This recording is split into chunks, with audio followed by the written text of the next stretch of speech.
Hi guys, welcome to So Janelle. I'm your host Janelle, so inviting all of you to celebrate Christmas today on Melrose Avenue with a Filipino Noche Buena feast here at Kuya Lord's. Let's go!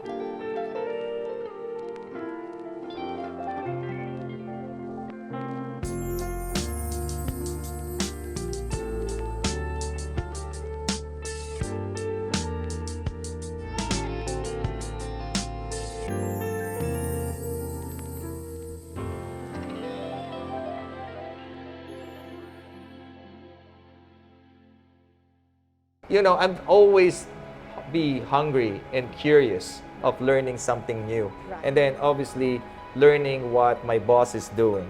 Because at the end, I want to be the own boss and I want to be the owner.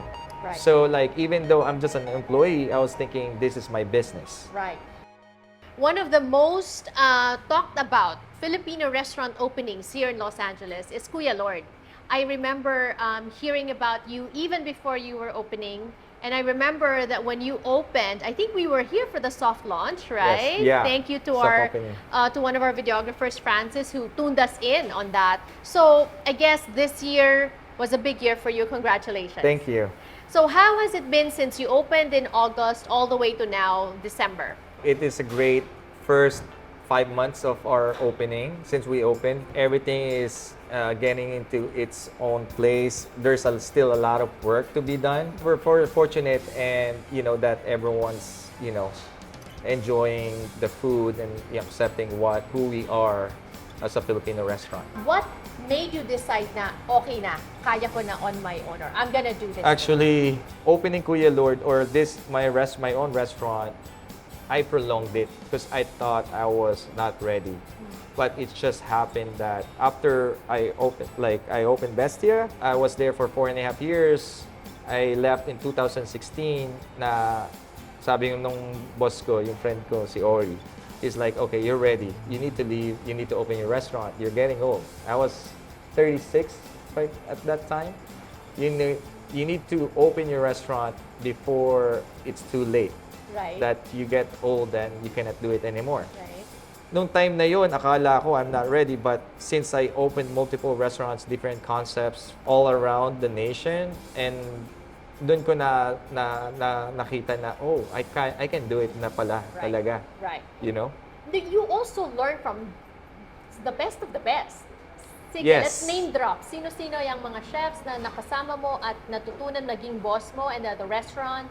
Mostly dito sa LA, sina Neil Fraser, who gave me my sponsorship, who owns Grace, and then now Redbird, si Ori Minash.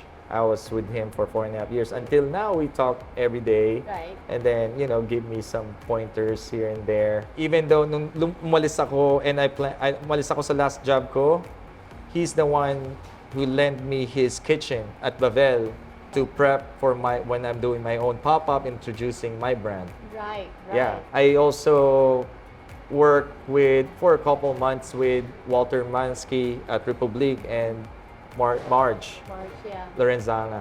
Sina Steve Sampson, Zach Polak with, back then it's Soto. Now they own their own restaurants. Right. Yeah, so, yeah. And then you also mentioned Bestia. Ang dami eh. And these influences are all different cuisines. They right? are all different cuisines, So when yes. you were ready to open your own, why did you choose Filipino to be your own brand? Kasi nung nasa school pa lang talaga ako, I already told myself, I want to open my restaurant. But when I was in school, they were like saying, okay, there's Chinese cuisine, Japanese cuisine, Thai cuisine, and there was like, why there's no Filipino cuisine in the curriculum? And it's just like being added or next to like Thai cuisine or something, and I just overheard someone like a student's like, oh, because it is a melting pot, so there's not really like such thing as Filipino cuisine. And for me, I got hurt. And then I told myself, someday I'm gonna open my restaurant. I'll show you that, I wanna tell the world that there is such thing as Filipino cuisine, that there's different provinces that they have different, flavors and techniques and food that we represent. Right.